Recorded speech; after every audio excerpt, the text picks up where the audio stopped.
ছোট্ট ছোট্ট কয়েকটা কথা বলবো। গরম কথা তো সবসময় বলি। আজকে আমাদের আইয়ুবী সাহেব হুজুর যেই কথা বলছেন খুব সংক্ষিপ্ত সময়ে, ওটাই আজকের জন্য যথেষ্ট ইনশাআল্লাহ।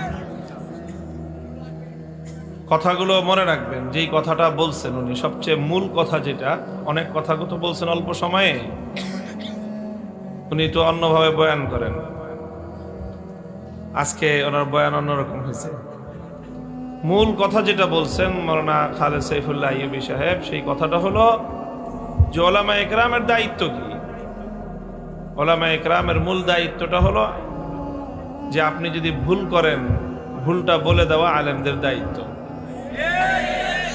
আর আপনি যদি মাইন্ড করেন তাহলে আমাকেও বলতে হবে আই এম সরি। রমজান মাসে হাফেজ সাহেবের পিছনে লোকমা দেওয়ার জন্য আরেকজন হাফেজকে রাখা হয়। এখন ওই বেটা যদি লোকমা দিলে হাফেজ সাহেব মাইন্ড করে, রাগ করে, তাহলে হবে?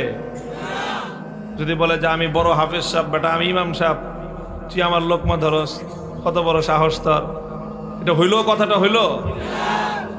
আরে ভাই, আপনি ইমাম সাহেব, আপনি খতম পড়তেছেন, আপনার খতম হবে পুরা, আপনার সাথে হাজার হাজার মানুষ তারাবি পড়তেছে, খতম হবে। আপনি যদি একটা লোকমা ভুল রেখে যান তাহলে আপনার খতমটাও পুরা হলো না, আপনি সুন্নতের উপর আমল হলো না, সমস্ত হাজার হাজার মুসল্লিরা বঞ্চিত হলো। তো আমরা তো সেই নবীর উম্মত যে আমাদের ইমাম যদি নামাজে দাঁড়ায়ও ভুল করে ছাড় দেই না। কি বলেন? ইমামের প্রতি আমাদের শ্রদ্ধা ভক্তির অভাব আছে? দুনিয়াতে আর একটা ধর্ম দেখান যে আমরা মুসলমানরা, মুসল্লিরা ইমামকে যেইভাবে মানি, আর একটা ধর্মের মধ্যে দেখান যে সেখানে ইমামকে এরকম ভাবে মানা হয়?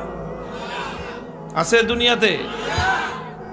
ইমাম যতক্ষণ দাঁড়ায় আছে, তুমি যেই হও ততক্ষণে দাঁড়ায় থাকতে হবে।